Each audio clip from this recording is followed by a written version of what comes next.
शिवाजी कोण होता? लेखक कॉम्रेड गोविंद पानसरे. पाठ दुसरा. रयतेची कणव असलेला राजा. पुणे परगणा ही शिवाजीचे वडील शहाजी यांची जहागीरदारी होती. अगदी लहान वयात दादोजी कोंडदेव यांच्या मदतीने शिवाजीने या परगण्याची व्यवस्था पाहावी अशी व्यवस्था केली गेली. हा परगणा मोगल व आदिलशाही यांच्या सरहद्दीवरील प्रदेश होता. या प्रदेशात वारंवार एकमेकांच्या स्वाऱ्या होत, आक्रमणे होत, शहरे व गावे भस्मसात होत, वस्त्या उजाड होत, सभासद बखर म्हणून प्रसिद्ध असलेल्या बखरीत याचे वर्णन आहे. वस्त्या उजाड होऊ लागले, जंगले माजली होती, त्यातून कोल्हा, लांडगे व इतर रानटी श्वापदेही माजली होती. शेतीच्या व शेतकऱ्यांच्या अशा अवस्थेत शिवाजी व दादोजी कोंडदेव या मुलखाची व्यवस्था पाहू लागले. उद्ध्वस्त झालेली गावे शिवाजीने कौलनामे घेऊन पुन्हा वसवली. नव्याने जमीन कसायला येणाऱ्यांना बी बियाणे देऊन व औतफाट्यास मदत करून शेती कसायला प्रोत्साहन दिले. नवीन लागवडीस आणलेल्या जमिनींना सुरुवातीची 4-5 वर्ष महसूल सुद्धा कमी ठेवला. मन मानेल तसा वसूल करण्याचा सिरस्ता मोडून जमिनी मोजून घेतल्या. मोजलेल्या जमिनींचा महसूल निश्चित केला. ठरलेला महसूलच वसूल करण्याचा दंडक घालून दिला व तो अंमलात आणला. दुष्काळात महसूल माफ केला. पिकलेच नाही तर शेतकरी देणार कोठून हे समजावून घेऊन शिवाजी राजा वागला. उलट दुष्काळात शेतकऱ्याला मदत केली. वतनदारांच्या व्यवहाराचे खाली वर्णन. अशी पुरातन वहिवाट होती की महालगे, महालकी व गावगण्णा, देशमुख, देशपांडे, देसाई, पाटील, कुलकर्णी, खोत, मिरासदार, जमीनदार वगैरे असत. त्यांच्या ताब्यात महाल व गाव असून रयतेकडून जमिनीचा वसूल त्यांनी करावा असे ते करत. सरकारी अधिकारी रयतेकडून प्रत्यक्ष वसूल घेत नसत. त्यांची सर्व जबाबदारी देशमुख वगैरे जमीनदारांकडे असे. त्यामुळे सर्व रयत या मिरासदारांच्या ताब्यात असे. त्यास वाटेल तसा तो रयतेकडून वसूल चोपून घेत असत. एखाद्या गावचे सरकारी देणे 200 किंवा 300 रुपये असेल तर ते मिरासदार त्या गावचे रयतेकडून 2000 किंवा 3000 रुपये वसूल करीत असत. अशा तऱ्हेने आपला तळीराम गार करण्यासाठी रयतेस नाहक त्रास देत व सरकारासही फसवीत. ते आपल्या वस्तीच्या गावात हुडे, वाडे, कोट वगैरे बांधून शिपाई, प्यादे व बंदूक, तलवारी बाळगून असत. त्यांचा हा बेकायदेशीर कारभार सरकारी अधिकाऱ्यांच्या कानी गेला म्हणजे ते त्याकडे सरकारी देणे अधिक मागत. परंतु त्यास कित्येक देशमुख वगैरे प्रबळ जमीनदार दाद देत नसत. प्रसंग पडल्यास त्यांच्याशी भांडावयासही तयार होत. अशा व्यवस्थेमुळे जिकडे तिकडे पुंड पाळेगारांचा सुळसुळाट झाला होता. अशा व्यवस्थेतील शेती वसुलावर शिवाजीने नियंत्रण आणले. आता हे वर्णन पहा. स्वराज्यातील एकंदर जमिनीची मोजणी करून ती लागवड करणाऱ्यांच्या नावे लावून तिची नोंद महालकऱ्याच्या दप्तरी असे. जमीन मापण्यासाठी काठी केली असे. ती 5 हात 5 मुठी लांब असे. एका हाताची लांबी 14 तसू असून काठीची लांबी 82 तसू असे. 20 काठ्यांचा 1 बिघा व 21 बिघ्यांचा 1 चावर अशी मोजणीचे प्रमाण धरले असे. प्रत्येक बिघ्यास किती पीक व्हावे हे उभ्या पिकाची पाहणी करून ठरवीत. ह्या उत्पन्नाच्या 5 तक्षिमा करून 3 तक्षिमा लागवड करणाऱ्या शेतकऱ्याने भोगाव्या व 2 तक्षिमा सरकारला द्याव्या असा करार असे. हे सरकार देणे शेतकऱ्याच्या धान्याच्या किंवा नगदीच्या रूपाने द्यावे असे असे. अवर्षण आदी संकटसमयी शेतकऱ्यांना सढळ हाताने तगाई देत. ही तगाईची रक्कम त्यांनी 4-5 वर्षांच्या हप्त्यांनी फेडावी असे असे. लागवडीस न आलेल्या जमिनी नव्या रयतेस द्यावयाच्या झाल्या म्हणजे तिच्यापाशी गुरेढोरे नसल्यास तिला ती सरकारातून द्यावी. तिला बीजास दाना द्यावा व पीक होईपर्यंत निर्वाहासाठी धान्य व पैका द्यावा. 2-4 वर्षांनी हा ऐवज उजवून घ्यावा ह्याप्रमाणे रयतेस कौल देऊन जमिनी इस्ताव्याने दिल्या व बहुतेक सुपीक जमीन लागवडीसाठी आणली. उत्पन्नाचा आजमास पाहून रयतेवर कर बसवावा, जुलूम असा कोणावर करू नये अशी अधिकाऱ्यांस सक्त ताकीद असे. वतनदार व जमीनदारांची अव्यवस्था महाराजांनी पार मोडून काढली. रयतेकडून वसुलीची कामगिरी करण्यासाठी सर्वत्र अधिकारी नेमून दिले. पूर्वीच्या जमीनदारांनी व मिराजदारांनी रयतेला कोणत्याही बाबतीत काडी इतका त्रास देऊ नये, त्यास पूर्वीच्या अंमलात जितके मिळत असत त्याचे योग्य प्रमाण ठरवून त्यास ते सरकारी कामगाराकडून प्रतिवर्षी मिळत जावे. त्यांनी ते प्रत्यक्ष रयतेकडून वसूल करू नये असे ठरविले. हा जो सरकारी उत्पन्नाचा ठराविक अंश त्यांना कोणतीही जोखीमशिरी न बसता मिळत असे, त्यास सरकारातून प्रतिवर्षी मंजुरी मिळावी. त्यामुळे त्यांच्या वर्तनावर पुरा दाब बसून रयत त्यांच्या कचाट्यातून साफ सुटली, सुखी स्वतंत्र झाली. रयतेस गुलाम करणाऱ्या ह्या देशमुख, देशपांडे वगैरे ग्रामाधिकाऱ्यांचे वाडे, हुडे, कोट पाडून महाराजांनी जमीनदोस्त केले व त्यांनी इतप्पर असलेले धंदे करू नयेत, इतर रयतेसारखी साधी घरे बांधून राहावे असा हुकूम सोडला. शेतकऱ्यांची व त्यांच्या शेतीची अशी काळजी वाहणाऱ्या राजासंबंधी रयतेला मग प्रेम का नाही वाटणार? शिवाजीचे कार्य टिकले पाहिजे व वाढले पाहिजे असे का नाही वाटणार? अशा शेतकरी रयतेचा कोवळा पोरगा मग खबरदार जर टाच मारुनी वगैरे का नाही म्हणणार? रयत राजाशी कशी वागते हे राजा रयतेशी कसा वागतो यावरून ठरते. राजा रयतेची एकपट काळजी करू लागला तर रयत राजाची दुप्पट काळजी करते. राज्य ही आपली खाजगी मिळकत नसून जनतेची अनामत आहे असे राज्यकर्ते वागू लागले तर जनता राज्य आपले आहे असे मानते आणि याच्या उलट जनता बिनता कुछ नाही, राज्य ही आमची बापजाद्यांची मिळालेली खाजगी दौलत आहे असे राज्यकर्ते वागू लागले म्हणजे जनता अशा राज्यकर्त्यांना उलथून टाकते असा जगाचा इतिहास आहे. शिवाजी व स्त्रियांची अब्रू. शिवचरित्रातील काही बाबी अगदी निर्विवाद आहेत, कुणाच्या मनात त्यासंबंधी शंका नाही. परंतु या बाबीचे महत्त्व सर्वांनीच नीट ध्यानात घेतले आहे असे म्हणवत नाही.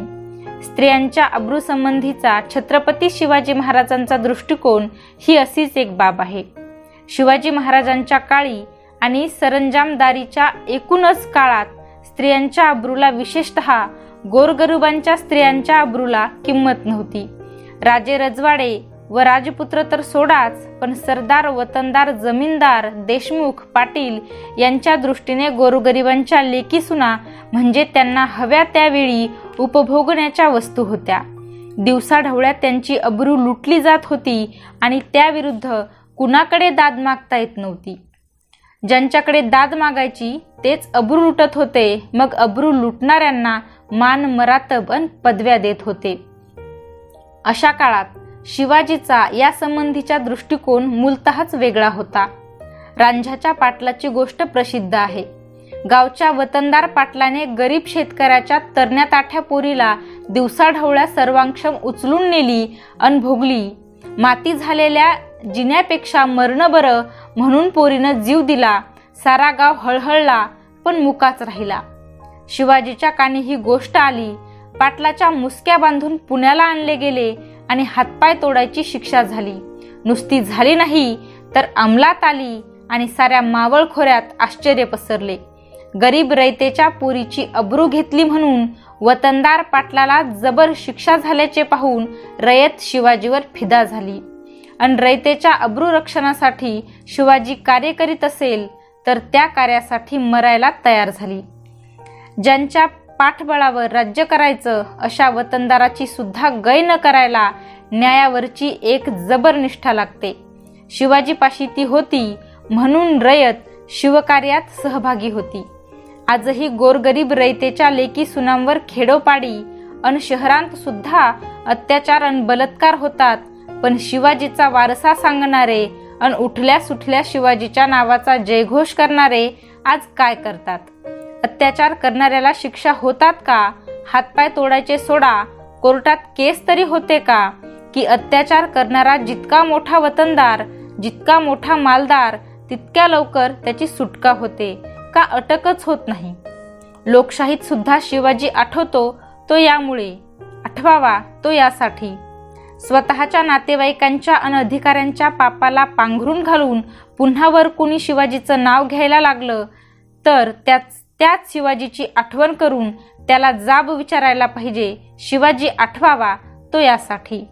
रांझाच्या पाटलाची हकीकत हा अपवाद नाही, अशा इतरही कथा आहेत. 1678 साली सकुजी गायकवाड नावाच्या सेनापतीने बेळवाडीच्या किल्ल्याला वेढा दिला. या किल्ल्याची किल्लेदार एक स्त्री होती. तिचे नाव सावित्रीबाई देसाई. या बहादर स्त्रीने 27 दिवस किल्ला लढवला, पण सकुजीने शेवटी किल्ला जिंकला आणि विजयाच्या उन्मादात सूड भावनेने सावित्रीबाईवर बलात्कार केला. ही बातमी ऐकून शिवाजी संतापला. त्याने सकुजी गायकवाडाचे डोळे काढावयास लावले व त्यास जन्मभर तुरुंगात डांबले. आपल्या विजयी सेनापतीने शत्रू असलेल्या स्त्रीवर बलात्कार केला म्हणून गय केली नाही, कारण शिवाजीची भूमिका होती स्त्रियांची इज्जत कायम राहिली पाहिजे, मग ती कुणीही असो.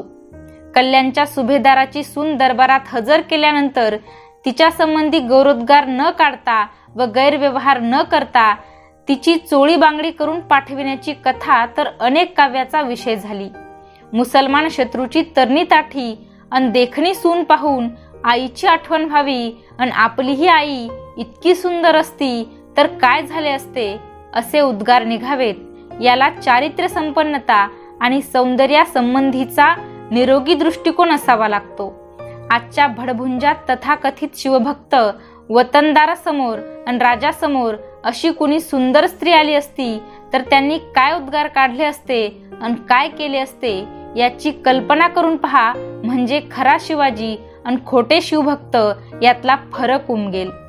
लढाईत किंवा लूट करताना मुसलमान किंवा हिंदू कोणत्याही धर्माच्या स्त्रिया हाती आल्या तर त्यांना तोशीस लागता कामा नये व त्रास होता कामा नये, अशी सक्त आज्ञा शिवाजी महाराजांनी दिलेल्या आहेत व त्याचा अंमल करून घेतला आहे.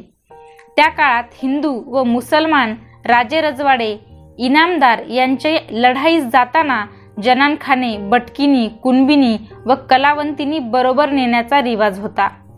परमुलखातल्या स्त्रियांना बटकिनी बनविण्याचा आणि भ्रष्ट करण्याचा परिपाठ होता. त्या काळी शिवाजी महाराजांनी सक्त हुकूम दिला की मोहिमेस जाताना कुणीही बटकिनी, कुणबिनी अगर कलावंतिनीस बरोबर घेऊ नये, कुणीही स्त्रीस बटकीन बनविता कामा नये. 21व्या शतकाच्या उंबरठ्यावर असलेल्या भारतातील पुरोगामी न्यायी महाराष्ट्र राज्यात आजही स्त्रियांवर बलात्कार होतात आणि बलात्काराकडे दुर्लक्ष करणारे इतकेच नव्हे तर बलात्कार करणाऱ्यास पाठीशी घालणारे शिवाजीच्या नावाने जय जयकार करतात आणि आपण शिवाजीचे वारसदार आहोत म्हणून सांगत फिरतात. समजा शिवाजी आज आला तर या शिवभक्तांचे काय करील? शिवाजी व राज्यकारभाराची भाषा. भारतात भाषिक राज्य होऊन बरीच वर्ष होऊन गेली. महाराष्ट्र हा एका भाषेचा प्रांत होऊनही 50 वर्ष झाली, पण अजूनही महाराष्ट्रातला राज्यकारभार इंग्रजीतच चालतो.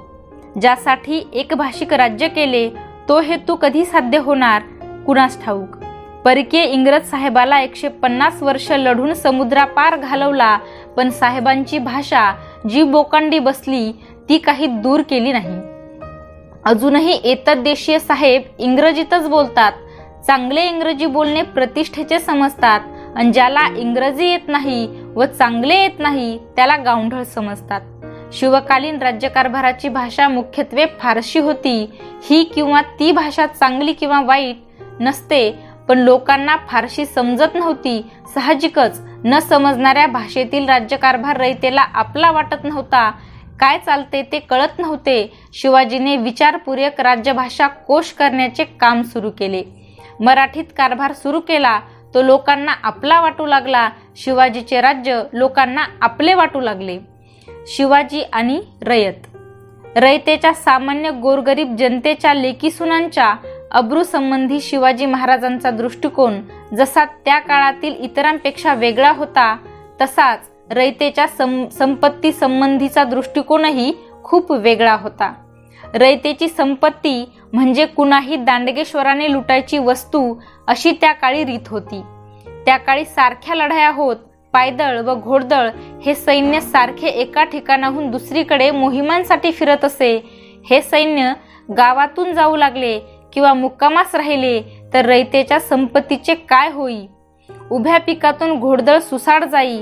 वर्षभर राबून निढळाच्या घामाने पोसलेले अन हातातोंडाला आलेले तयार झालेले पीक बघता बघता भुईसपाट होई. राजाच्या राज्यात राहतो त्याच राज्याचे सैन्य असे करते, मग तक्रार कुणाकडे करणार अन दात कोण घेणार?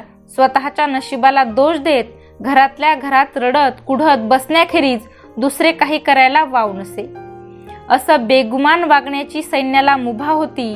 त्या काळात शिवाजीने सैन्याला आदेश दिले, कोणत्याही मोहिमेवरील कोणत्याही सैन्याच्या तुकडीने शेतकऱ्याच्या उभ्या पिकातून जाता कामा नये, पिकाची नासाडी होता कामा नये. कल्पना करून पहा, उभ्या पिकातून बेदरकपणे दौडत जाणारे व उभे पीक मातीमोल करणारे सैन्य वर्षानुवर्ष पाहण्याचा प्रसंग ज्यांच्यावर येत असेल, त्यांना जर पिकातून न घुसता रस्त्याने जाणारे आणि पिकाची जराही नुकसान होऊ नये अशी दक्षता घेणारे शिवाजीचे सैन्य पाहायला मिळाले तर त्यांना काय वाटेल? रयतेच्या पिकांची काळजी करणारा राजा, त्यांच्या आज्ञा मानून वागणारे सैन्य आणि हे सर्वजण करीत असलेले कार्य या संबंधी रयतेला काय वाटेल? हा राजा, हे सैन्य आणि हे कार्य आपले आहे असे रयतेला का वाटणार नाही?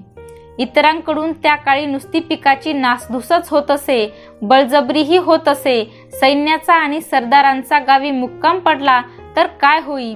सैन्यातील घोड्यांची दाना वैरण गावातल्या रयतेकडून घेतली जाई. सैन्याची सबराई गावालाच करावी लागे आणि मग गावाचा वतनदार, पाटील किंवा कुळकर्णी गावातील ज्यांच्याकडे जे असेल ते काढून घेऊन मुक्कामास आलेल्यांची बडदास्त ठेवी. सैन्य आणि सरदार असे वागायला ज्या काळात चटावले होते, दैवावर भरोसा ठेवून अशा आपत्ती सहन करायची सवय जेव्हा रयतेला झाली होती, त्या काळी हे एक सत्पुरुष येतो आणि सक्त आज्ञा करतो की रयतेच्या भाजीच्या देठालाही हात लावता कामा नये. सैन्यातील घोड्यांना दाना वैरण लागली तर रोख रक्कम देऊन खरेदी झाली पाहिजे. सैन्याच्या रयतेला त्रास होता कामा नये आणि नुसत्या आज्ञा देत नाही तर त्याची सक्त अंमलबजावणी करतो. रयतेच्या कष्टाची ही अपूर्ण कणव शिवाजीला रयतेच्या निष्ठा देऊन गेली. आज तसे सरदार नाहीत आणि तसे घोडदळ नाही, पण नवे सरदार आहेत. घोडदळ नसले तरी मोटार दळ आहे. मोहिमेवर नसले तरी आजही हे नवे सरदार मोटारीच्या काफल्यास पाहणी करण्यास आणि भेट देण्यास गावोगावी मुक्कामास असतात. आज हे नवे दळ गावोगाव कसे वागते? सरबराईस कामी आलेल्या कोंबड्यांचे पैसे मालकाला मिळतात का? सरबराईचा खर्च मुक्कामास आलेले नवे सरदार स्वतःच्या मिळणाऱ्या पगारीतून आणि कमाईतून करतात का? गावगरणाचे पाटील, कुळकर्णी आणि छोटे अंमलदार रोख रक्कम देऊन वस्तू खरेदी करतात का? काय करतात हे? या सर्वांच्या घरात आणि ऑफिसात शिवाजी महाराजांचा फोटो लावलेला असतो आणि हे शिवाजी महाराजांचा जय जयकार करीत असतात. शिवाजी पासून हे काय शिकले? यांचा शिवाजी कोणता? खरा शिवाजी कोणता? रयतेच्या भाजीच्या देठालाही हात न लावण्याची शिवाजीची सक्त आज्ञा यांना सांगावी की नको?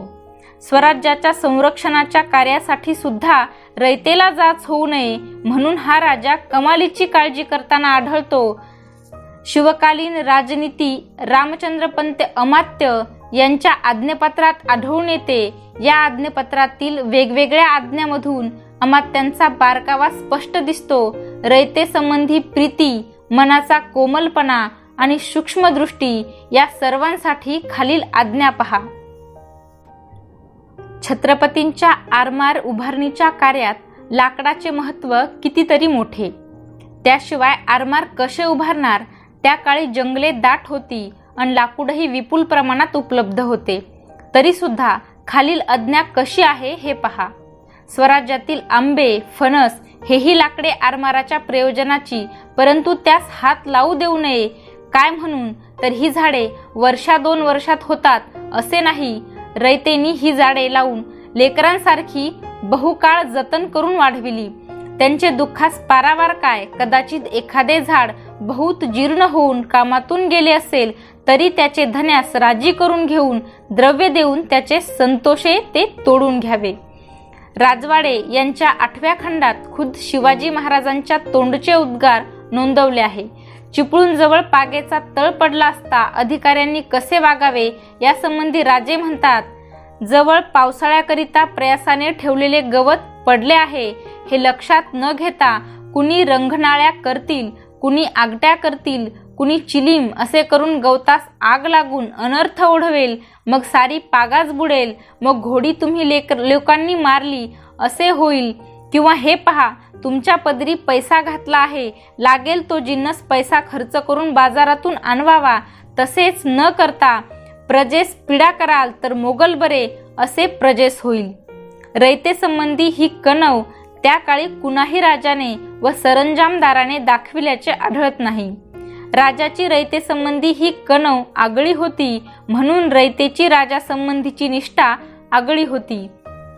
त्या काळात इतर राजांचे सैन्य जनतेला बटीक समजत असे, रयतेच्या संपत्तीची नासाधूस व लूट करत असे, रयतेच्या लेकीसुनांची अब्रू बेगुमानपणे लुटीत असे.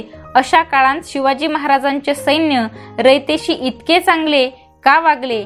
या सैन्यात हा बदल कशामुळे झाला? त्याचे कारण काय? हा प्रश्न फार महत्त्वाचा आहे. या प्रश्नाचे उत्तर नुसत्या शिवाजी महाराजांच्या चारित्र्यात सापडणार नाही. केवळ त्यांच्या आज्ञाच या बदलास कारणीभूत होत्या असे म्हणणे अपूर्ण होईल. त्यासाठी या सैन्याची रचना आणि हे सैन्य ज्या हेतूकरिता लढत होते ती रचना व तो हेतूच नीट समजून घेतला पाहिजे. शेतकऱ्यांचे सैन्य. त्या काळातील इतर राजांचे सैन्य हे खडे सैन्य होते. लढाया करणे हाच त्यांचा व्यवसाय होता, उपजीविकेचे साधन होते. 12ही महिने ते सैन्य त्याच कामावर असे. घरदारापासून दूर असलेल्या सैन्यातील शिपाई कुटुंबापासून व शेतीभातीच्या कामापासून दूर असलेले सैन्य बेगुमानच असते. त्यांना कशाची पर्वा नसते. अशा शिपायांत हडेलहप्पी प्रवृत्तीच असते. लग्न झालेले व पोरेबाळे असलेली 12माही शिपाईगिरी करणारे रयतेची पर्वा करत नसतात. रयतेच्या संपत्तीच्या व अब्रूची पर्वा करण्याची मानसिकता त्यांच्यात नसते. शिवाजीचे सैन्य 12माही शिपायांचे सैन्य नव्हते. काही खडे सैन्य होते नाही असे नाही, पण बहुतेक शिपाई शेतीभाती करीत, बायका मुलांत राहत आणि शिपाईगिरी सुद्धा करीत. दसऱ्याच्या दिवशी सीमोल्लंघन करून मुलुखगिरीला बाहेर पडायचे आणि अक्षय तृतीयेला पुन्हा घरी येऊन शेतीभातीच्या कामाला लागून बायका मुलांत राहायचे असा रिवाज होता. शेतीशी व कुटुंबाशी असे जिवंत व सातत्याचे संबंध असणाऱ्या शिपायांची मानसिकता दुसऱ्या शेतकऱ्यांच्या शेतीची व संपत्तीची काळजी करण्याची असते. इतरांच्या लेकीसुनांचा आदर करण्याची असते. दुसऱ्यांची शेती व पिके पाहून त्यांना स्वतःच्या पिके आठवतात. दुसऱ्यांच्या लेकीसुना पाहून त्यांना स्वतःच्या आठवतात आणि ते अत्याचार करीत नाहीत, नासधूस व लूट करीत नाहीत, अब्रू घेत नाहीत. शेतीशी जिवंत संबंध असलेला मनुष्य लुटारू होत नाही. सैन्यातला शिपाई समाजातल्या कोणत्या थरातून येतो, कोणत्या वर्गातून येते हे महत्त्वाचे असते. यात दुसरा एक महत्त्वाचा मुद्दा आहे. इतर राजांचे आणि सरदारांचे सैन्य हे लुटारूंचे सैन्य होते. लूट करणे हाच इतर त्यांचा हेतू होता. इतरांना राज्य तशी कशासाठी हवी होती? लुटीसाठीच ना. मग ते लूट करणार नाहीत तर काय करणार? सैनिकी सामर्थ्याच्या जोरावर चैनी करायची हाच त्यांचा हेतू. हे रयतेच्या अब्रूची व संपत्तीची पर्वा कशी करणार? शिवाजीच्या राज्याचा हेतू, शिवाजीच्या शिपाई बनलेल्या शेतकरी सैन्याचा हेतू लूट करणे हा नव्हता, तर लूट थांबवणे हा होता. वर्षानुवर्ष केलेल्या लुटीचा, अन्यायाचा प्रतिकार करायला हे सैन्य उभे ठाकले होते. ते लूट कसे करणार? अन्यायाचा प्रतिकार करायला जे उभे राहतात ते स्वतः अन्याय करीत नाहीत. याचा अर्थ शिवाजी महाराजांच्या सैन्याने कधीही आणि कुठेही लूट केली नाही असा नाही. परमुलखात जाऊन लूट केली होती. सुरतेची लूट तर प्रसिद्ध आहे, परंतु ही लूट करताना गरज म्हणून व आवश्यक म्हणून संपत्तीची लूट केली, इतरांच्या अब्रूची नव्हे. यात आणखीही एक मुद्दा आहे. इतर राजे सैनिकांना पगार न देता लुटीतला हिस्सा देत. स्वाभाविकच सैनिक जास्तीत जास्त लूट करीत. शिवाजी महाराजांनी सैनिकांच्या लुटीतला हिस्सा देण्याची इतरांची रीत रद्द केली. लुटीचा सर्व ऐवज खजिन्यात जमा करायचा आणि सैनिकांना ठराविक मेहनताना द्यायचा अशी रीत पाडली. यामुळे लूट करण्यात आणि जास्तीत जास्त लूट करण्यात शिपायांचा हितसंबंध राहिला नाही. लूट मिळो अगर न मिळो, कमी मिळो अगर जास्त मिळो, सैनिकांना पगार मिळत असे. त्यामुळे उगाच लूट करण्याची, चैनीसाठी लूट करण्याची प्रवृत्ती राहिली नाही. शिवाजी महाराजांचे स्वतःचे शुद्ध चारित्र्य, जाणीवपूर्वक हेतू मनाशी बाळगून दिलेल्या स्पष्ट आज्ञेचा भंग करणाऱ्यांना जबर बसेल अशा शिक्षा, उत्पादक शेतकऱ्यांमधूनच केलेली सैन्याची रचना, शिपायांचा शेतीशी व कष्टाशी जिवंत संबंध, रोख पगार देण्याची रीत आणि सर्वात महत्त्वाचे म्हणजे अन्यायाचा व लुटीचा प्रतिकार करण्याच्या हेतूने सुरू केलेले कार्य, यामुळे शिवाजीचे सैन्य आणि इतर राजांचे सैन्य यात फरक होता.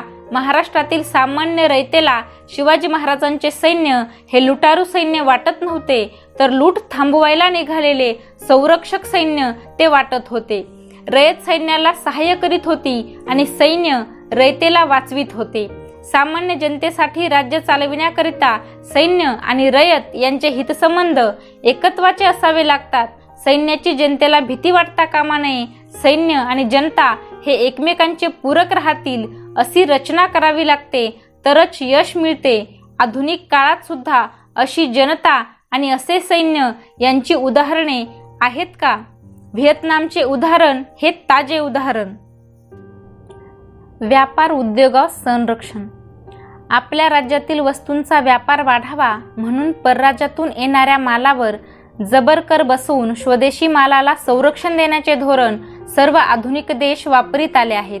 परंतु सरंजामशाहीच्या मध्ययुगात सुद्धा शिवाजी महाराजांनी असा कर वसवून देशी व्यापारास व उद्योगास उत्तेजन देण्याचे धोरण स्वीकारले होते. 6 डिसेंबर 1671 रोजी महाराजांनी कोकणातील कुडाळचे सुभेदार नरहरी आनंदराव यांना एक पत्र लिहिले आहे. त्या पत्रात महाराज लिहितात, संगमेश्वराहून बारदेशीचे मीठ महागच पडे. असा जकातीचा तह देणे. जरी जबरी जकातीचा तह न द्याल, मुलाहिजा कराल म्हणजे कुल उदमी खळक बारदेशाकडे बोहडेल. आपली कुल बंदरे पडतील. ऐसी गोष्टी आहे तरी रोखा पावेल. तेच घटिकेस कुल घाटी जकाती जबर करणे. महाराजांच्या दूरदृष्टीचा आणि सर्वंकष दृष्टीचा हा आणखी एक पैलू आहे. स्वराज्यातील शेतीबरोबरच व्यापार उद्यमांचीही काळजी महाराज घेत असत. शिवाजी महाराजांच्या काळात महाराष्ट्रात डच व्यापारी व्यापार करीत होते. त्यांनी व्यापारास परवानगी मागितली, ती महाराजांनी दिली, परंतु काही बंधने लादली. त्यात जकातीचे एक बंधन आहे. शिवाजी महाराजांनी डच कंपनीला 24 ऑगस्ट 1677 रोजी कौलनामा दिला. त्यात म्हटले आहे, जिंजी प्रांताच्या परिसरात डच कंपनीला व्यापार करण्यास परवानगी देण्यात येत आहे. डचांना कुड्डालोर येथे मालावर 2.5% जकात भरावी लागेल. सर्व आयात व निर्यात मालाची आगाऊ माहिती दिल्यास अधिकारी मालाची पार्सल तपासणीसाठी उघडणार नाहीत. हवालदार व इतर अधिकारी यांना योग्य तो भाव कर दिल्याशिवाय कंपनीचा माल घेण्यास प्रतिबंध करण्यात येत आहे. गुलामांच्या व्यापारास बंदी. वर उल्लेखलेल्या कौलनाम्यात किंवा करारात गुलामांच्या व्यापारास प्रतिबंध करणारे एक महत्त्वाचे व आजवर बऱ्याच प्रमाणात दुर्लक्षित झालेले कलम आहे. ते असे, मुसलमानांच्या राज्यात कोणाकडूनही अटकाव न होता तुम्हाला स्त्री व पुरुष यांची गुलाम म्हणून खरेदी व विक्री करण्यास परवानगी होती. परंतु आता माझ्या राज्यात तुम्हा स्त्रियांची किंवा पुरुषांची गुलाम म्हणून खरेदी व विक्री करण्यास संमती नाही. जर तुम्ही तसे करण्याचा प्रयत्न केलात तर माझे लोक तुम्हास प्रतिबंध करतील हे कलम कटाक्षाने पाळले पाहिजे.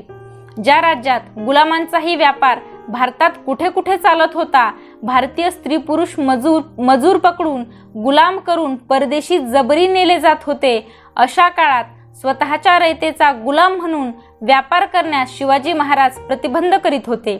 सर्व ठिकाणी सर्व बाबतीत रयतेची सर्व प्रकारची काळजी घ्यावयाची हे शिवाजी महाराजांच्या राज्याचे खरे धोरण होते.